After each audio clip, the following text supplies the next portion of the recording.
Mr. Darcy could get it any day of the week. Am I right, ladies? Hi guys, it's Avery from A Very Avid Reader, and welcome back to my channel. For those of you who have never been here before, welcome. Thanks for clicking on this video. I hope that you enjoy. So today I'm very excited because I'm going to be doing a review of Pride and Prejudice by Jane Austen.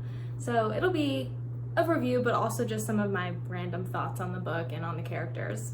So I have seen the movie, the 2005 movie, and obviously I loved it. I feel like everyone loves that movie. And as you guys know, Sense and Sensibility is one of my favorite movies, and so after I saw the movie a few years ago, I decided to read the book recently, and I loved it. So now I decided to read Pride and Prejudice. So I am slowly just trying to make my way through all of Jane Austen's work because I think she is brilliant. To no surprise at all, this book was marvelous. It was 5 stars, just great. Jane Austen is such a queen. She is so funny in the way she just subtly comments on social classes at the time and feminism and romance. She's just a queen. And it's very obvious to me why this book is so popular. Also, don't mind the condition of the book. I got it from a thrift store, so it was kind of used and abused. After I finished this book, I also just watched the mini-series that BBC did in like 1995, and I thought that was amazing.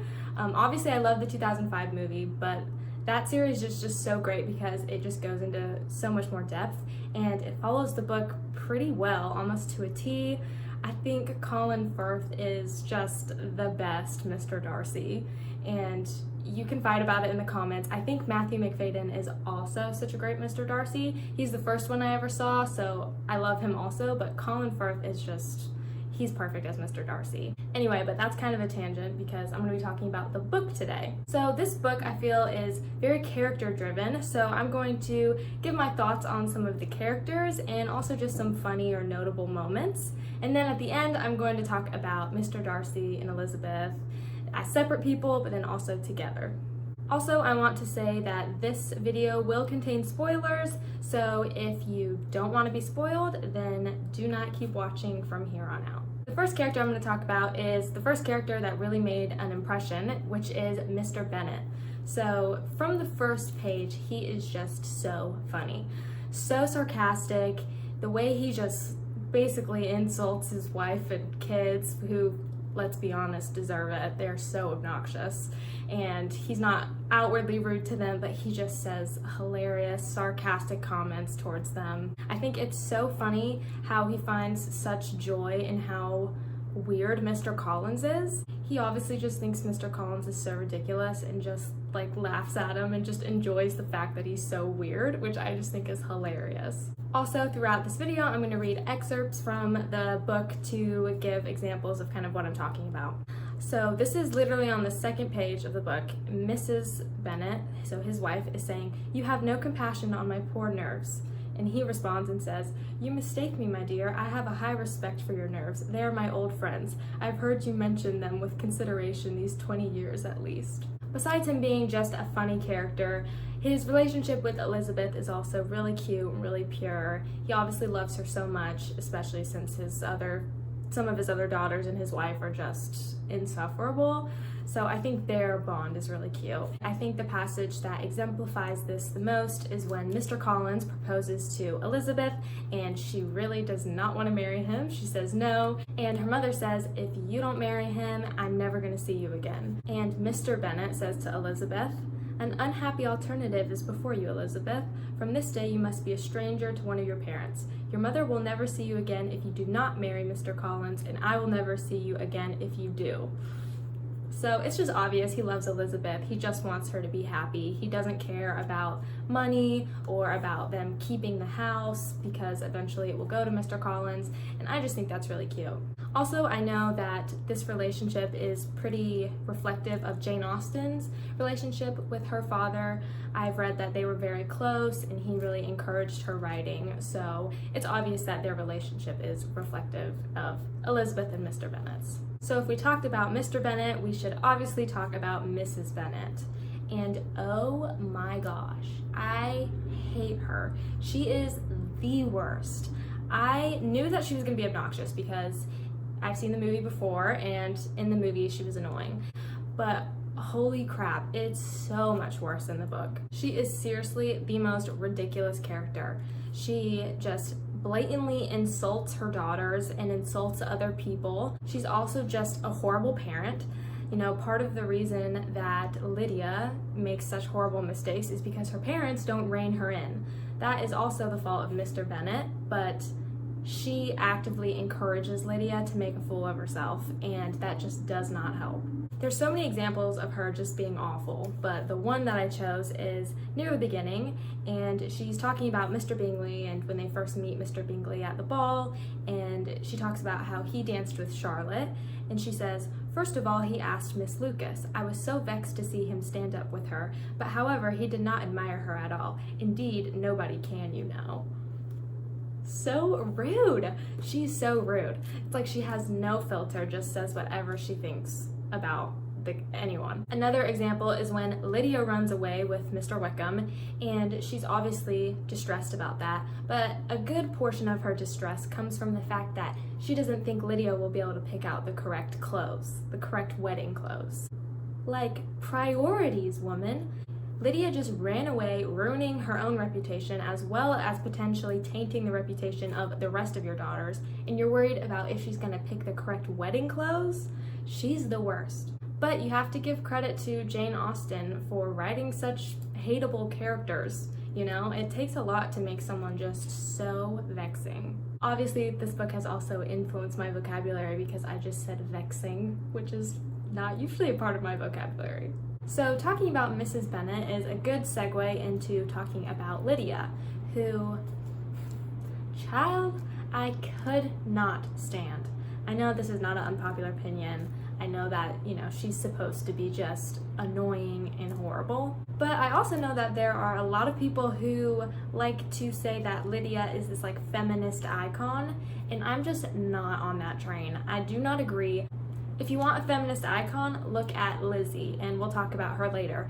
But she, to me, is a real feminist icon during that time, and Lydia just acts like an ignorant child, and she does things with no care for how it may affect other people, especially her family. I mean, I think that's one of the reasons that Wickham is able to persuade her to run away with him, which, let's be real, it probably didn't take that much persuasion, because she is so ignorant and easily persuaded and so immature. And the way she talks to her sisters after she gets married is so obnoxious. She's just so annoying. I don't even know if there's anything else to say about her. I think everyone would probably agree with me on that. So, taking a break from some of the annoying characters, because let's be honest, about half of the book are characters that are just annoying and the worst. But let's talk about Mr. Bingley. So when I was reading the book, I was taking notes on my phone, and the first thing that I wrote about him was just, Bingley is a king, and that's just true. His love for Jane is so pure, he's so kind and just cares so much for her, especially when she's at the house sick, and he just does everything that he can to make sure she's comfortable and take care of her, and he's the best. Their love is just pure. That's all it is. There's really no issues with it, besides the fact that they're split up for a little while, but that's neither of their faults. He's also just super funny. This line was one that made me laugh really hard when I read it. So his sister says, "Charles writes in the most careless way imaginable. He leaves out half his words and blots the rest." And he responds and says, "My ideas flow so rapidly that I have no time to express them, which means my letters sometimes convey no ideas at all to my correspondents." Which is just so funny. He's just so like airheaded and just sweet and pure, and we love him. So this passage is a few days after Jane has been at Netherfield being sick, and she is finally starting to feel better, and she comes out of her room and comes to kind of be with the rest of the party, and it says, "He was full of joy and attention. The first half hour was spent in piling up the fire, lest she should suffer from the change of room, and she removed at his desire to the other side of the fireplace, that she might be farther from the door." He just obviously cares so much about her, and it's so cute and pure, and I love him. Another cute moment is when he is reunited with Elizabeth after they've been separated from everyone for so long, And he's talking about the last time that he saw Jane, and he says, "It was a very long time since he had the pleasure of seeing her," and before she could reply, he added, "It is above 8 months. We have not met since the 26th of November when we were all dancing together at Netherfield." So he's talking to Elizabeth about when the last time he saw her was, but let's be real, he's just thinking of Jane. He remembers the exact day that he saw her last, and it's so cute, and I love them, and I'm so glad that they ended up together. I also want to talk about Jane a little bit. Jane is really just pure, just like Mr. Bingley. She's so kind, and she just thinks so well of everybody, which I'm much more like Elizabeth. Couldn't be me. And I'm just so happy for her that she finally gets her Mr. Bingley. She's also a character who just suffers in silence because she doesn't want to put anyone out with, her heartache, but it's obvious throughout the book that after she's parted from him, she's just upset and she misses him. So it's just all great when they finally get to be together. And she deserves it the most. Out of everyone in the book, even Elizabeth and Darcy, who we love at the end, she just deserves happiness. If you could give one character happiness, it would be Jane or Mr. Bingley. Pretty much they're equal, which is good because they end up together. So the next character I want to talk about is Mr. Collins. So much like Mrs. Bennet, I knew that he was going to be annoying. Everyone knows that he's annoying, but oh my gosh, did I know he was going to be that annoying? No. The literal note that I have written down says, "I can't. I wanted to throw the book across the room anytime he spoke." Props to Austen for that. So same thing, where the fact that she can make a character so unlikable is, it's a marvel. And if you've read the book, you know that there are multiple instances where he's talking for like a whole paragraph. It's just a giant paragraph with no breaks of him just speaking, and it's the worst. He's so obnoxious, never shuts up about Lady Catherine de Bourgh. The last character I want to talk about that really makes my blood boil is Caroline Bingley. This is the exact note that I made. She's obviously so into Darcy, and it's embarrassing. Like, girl. Honestly, like, the rage I feel towards her is just her and her sister. Oh my gosh, they suck. There are many instances of her just being horrible. She talks about how Elizabeth is not attractive multiple times to Mr. Darcy, trying to like get him to agree with her. And it's just like, what do you think is gonna happen with that? If you say, "Oh, I don't think she's that pretty," he's just gonna change his mind and be like, "Oh yeah, you're right." Like, she's dumb. And the fact that she sent a letter to Jane, who she knew had feelings for her brother, and that her brother had feelings for Jane, talking about how much she loved Miss Darcy and insinuating that Miss Darcy and her brother were going to be together. To Jane. So rude. She's just purposefully catty and horrible, and I hate her. But there is an instance where Mr. Darcy kind of puts her in her place, which was very satisfying for me. So I'm gonna read that. And the irony of what she's saying here is just not lost, because she's saying this to Darcy. She says, "Eliza Bennet," said Miss Bingley when the door was closed on her, "is one of those young ladies who seek to recommend themselves to the other sex by undervaluing their own, and with many men I dare say it succeeds, but in my opinion it is a paltry device, a very mean art." That is exactly what Caroline does. Like, girl, look in the mirror maybe? That's exactly what she does, and it's what she's doing in this very instant that she's saying it. And Darcy says to her, "Undoubtedly," replied Darcy, to whom this remark was chiefly addressed, "there is a meanness in all the arts which ladies sometimes condescend to employ for captivation. Whatever bears affinity to cunning is despicable."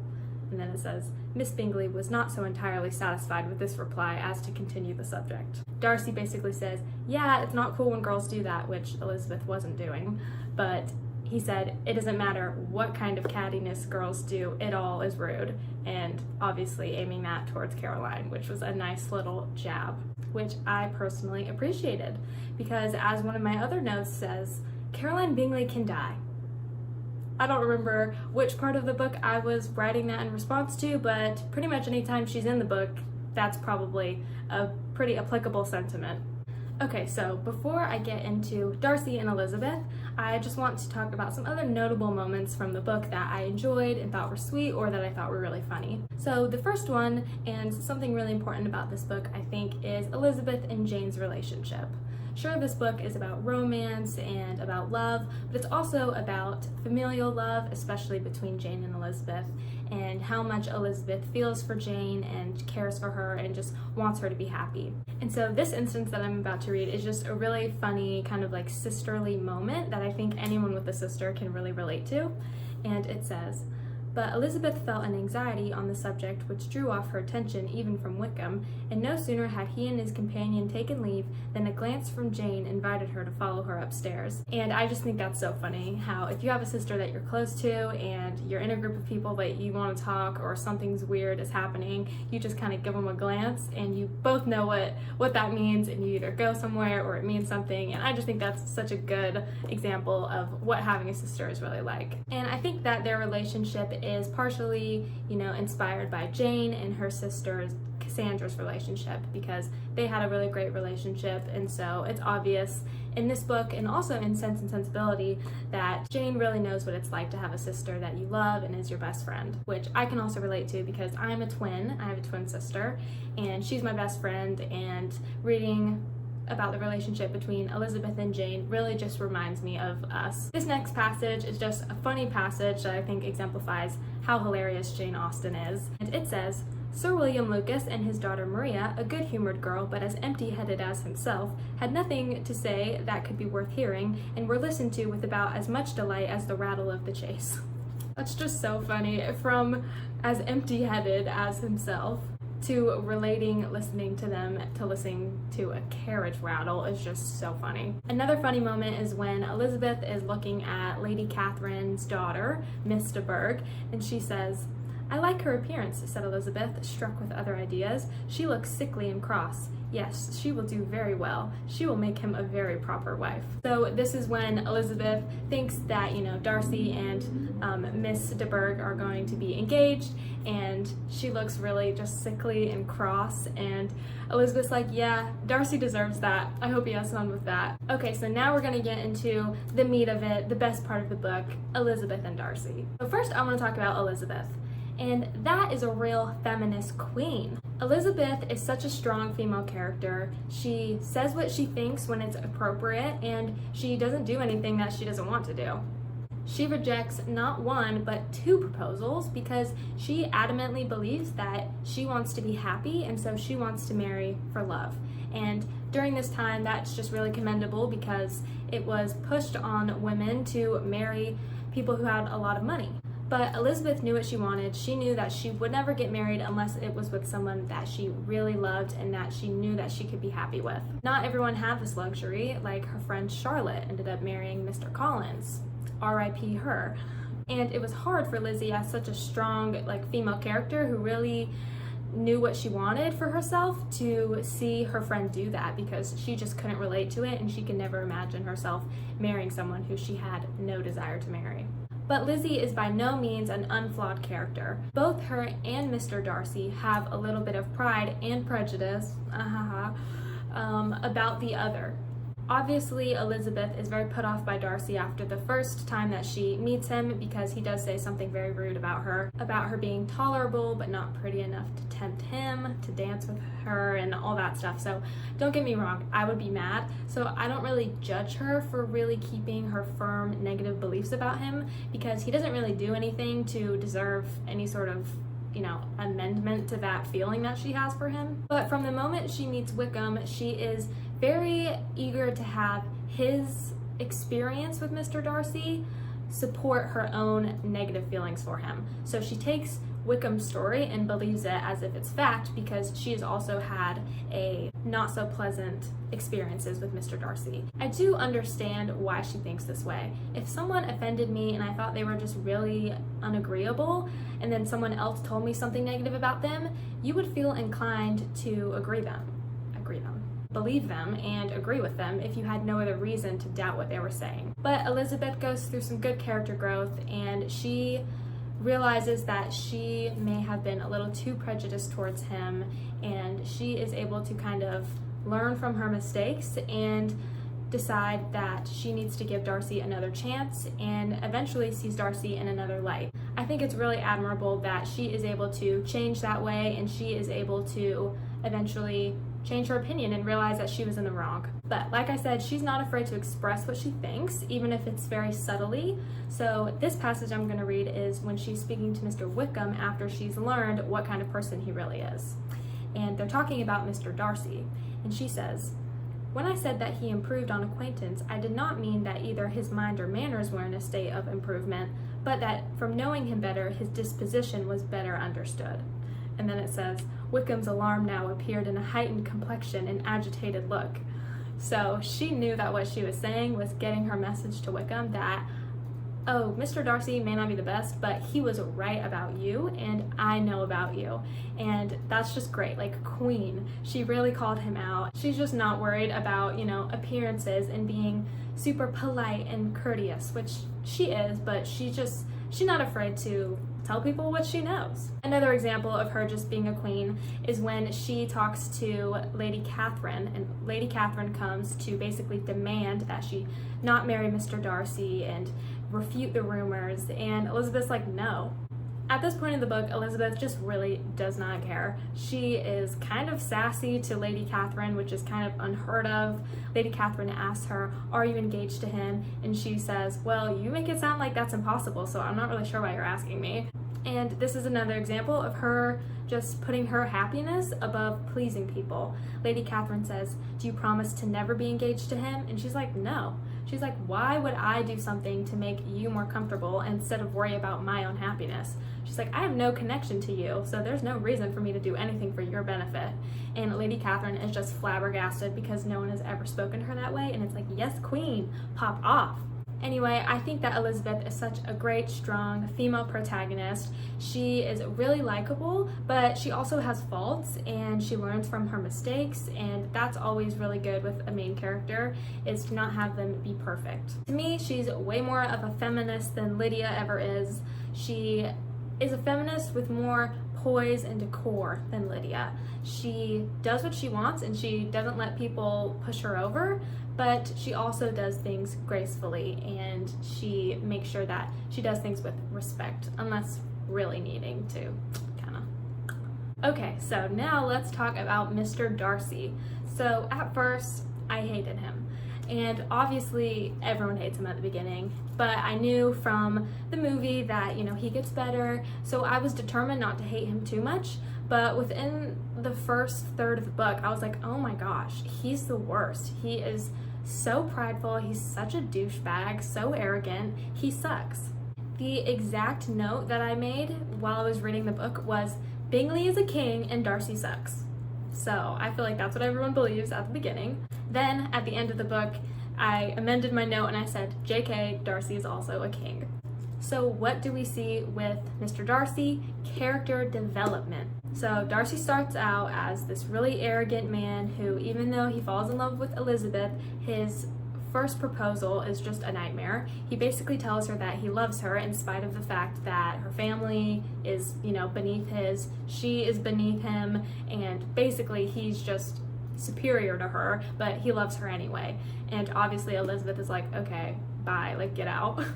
Elizabeth tells him that she would never want to marry him because of 1, what he did to Wickham, 2, what he did to Jane, and he eventually exonerates himself from both of those things in his letter.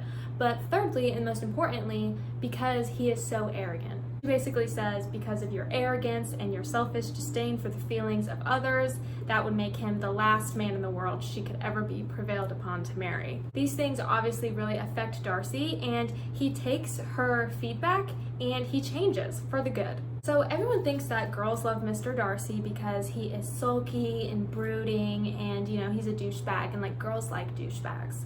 Wrong. Girls like Mr. Darcy because he sucks. Elizabeth tells him that he sucks. He takes the advice and he changes for the better with no ulterior motive. He doesn't push himself on Elizabeth and say, look, I'm like such a better person, marry me now. he really just takes her advice and realizes, I don't want to be like this. I don't want to be prideful and arrogant and have people dislike me, and he changes. And that's really why Mr. Darcy is the best. He starts off as just not a great guy, but he sincerely wants to become better after Elizabeth calls him out, and he does. He takes that feedback and he becomes a better person. He becomes more tolerant. We see that when he visits with the Gardeners and asks Mr. Gardner to go fishing with him. So he's obviously trying to be less prideful and just to become a better person. Also, at the end of the novel, when he proposes to Elizabeth for the second time, he doesn't force himself on her after he changes and just really wants to respect her wishes. He just wants her to be happy, and he says, one word on you from this will silence me on the subject forever. He says, it's up to you. I think I've become better, and if your feelings are the same as they were, like, I'll leave you alone, which we love. He really just doesn't want to push himself on her and make her unhappy. So he really does change, and he just becomes so much better, and that's what we love to see. We love character development. Mr. Bingley and Jane are awesome. We love them, but their characters are less dynamic when they start off being so good and nothing else really happens. They just stay good. But we love to see this growth that Darcy specifically, but also Elizabeth, both go through, and how they really put aside their pride and prejudice in order to become better people and eventually be together. So I'm going to read some excerpts about Darcy basically being helplessly in love with Elizabeth, and Elizabeth not knowing / not understanding his motives. So this first one is when Elizabeth is staying at Netherfield, and they are out walking in the gardens, and Mrs. Hurst, which is one of Bingley's sisters, takes Darcy's arm and walks away with Darcy, leaving Elizabeth to walk by herself. And it says, the path just admitted 3. Mr. Darcy felt their rudeness and immediately said, the walk is not wide enough for our party. We had better go into the avenue. So he's just aware of Elizabeth, and that was just a kind of a small moment where he felt that his companions were being rude to her, and so that he needed to get in a situation where Elizabeth could feel comfortable. So we love that. Other examples is when Elizabeth is staying with Mr. Collins and Charlotte, and Darcy and Colonel Fitzwilliam are staying with Lady Catherine. And it says, but why Mr. Darcy came so often to the parsonage is what was more difficult to understand. It cannot be for society, as he frequently sat there 10 minutes together without opening his lips. And when he did speak, it seemed the effect of necessity rather than of choice. Poor Mr. Darcy is so socially awkward that he wants to be around Elizabeth, but he doesn't know how to speak. So he comes and visits the parsonage, and Elizabeth is like, why is he here? And she doesn't realize it's to be with her. It's just cute. Another example is during the same time, Elizabeth asked Colonel Fitzwilliam, says, do you certainly leave Kent on Saturday? Said she. Yes, if Darcy does not put it off again, but I am at his disposal. He arranges the business just as he pleases. So that makes it obvious that Darcy had been putting off leaving Kent so that he could still be around Elizabeth more, and it's cute. It's cute. Even though he's so dumb. Like, he's so dumb, but it's cute. Also, during this time that she's staying with Mr. Collins and Charlotte in Kent, she is walking through the park, and it says, more than once did Elizabeth in her ramble within the park unexpectedly meet Mr. Darcy. She says, and to prevent its ever happening again, she took care to inform him at first that it was a favorite haunt of hers. How it could occur a second time, therefore, was very odd, and yet it did, and even a third. So she basically tells Darcy that this is the path I like to walk on, so that he'll be like, okay, I shouldn't meet her. But he goes and he meets her there like 2 or 3 times because he likes her. And Elizabeth is like, why won't he, like, what is he doing? Why won't he leave me alone? And it's just cute. He just does not know how to handle emotions, and he tries. So those are all examples of Darcy basically being hopelessly in love with Elizabeth, and Elizabeth having no idea. But then we have a little flip-flop where Elizabeth starts to feel for Mr. Darcy, and so here's some examples of that. And she is thinking about Mr. Darcy, and she says, it was gratitude. Gratitude not merely for having once loved her, but for loving her still well enough to forgive all the petulance and acrimony of her manner in rejecting him, and all the unjust accusations accompanying her rejection.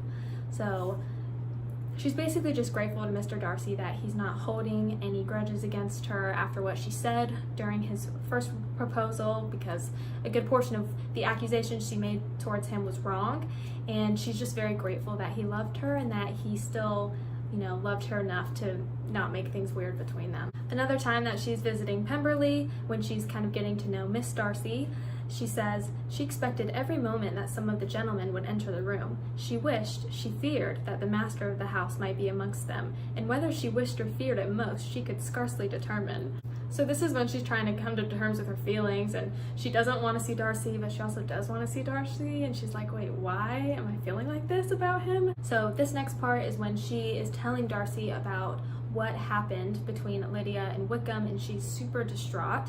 And she says she's observing him as he's anxious for her and pacing around the room.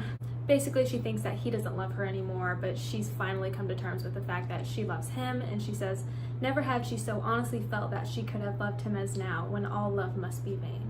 So this is finally when she realizes, I love him, but what can we do now? So I gave some examples of Darcy being in love with Elizabeth and Elizabeth not knowing, and then Elizabeth being in love with Darcy and Darcy not knowing. Now I just kind of want to read some good old wholesome moments between the two of them. The first one is when Elizabeth first reads the letter about Lydia and Wickham, and she's really distraught, and Darcy comes to her pretty much as soon after she reads the letter, and it says, Elizabeth was looking so miserably ill that it was impossible for Darcy to leave her, or to refrain from saying, in a tone of gentleness and commiseration, let me call your maid. Is there nothing you could take to give you present relief?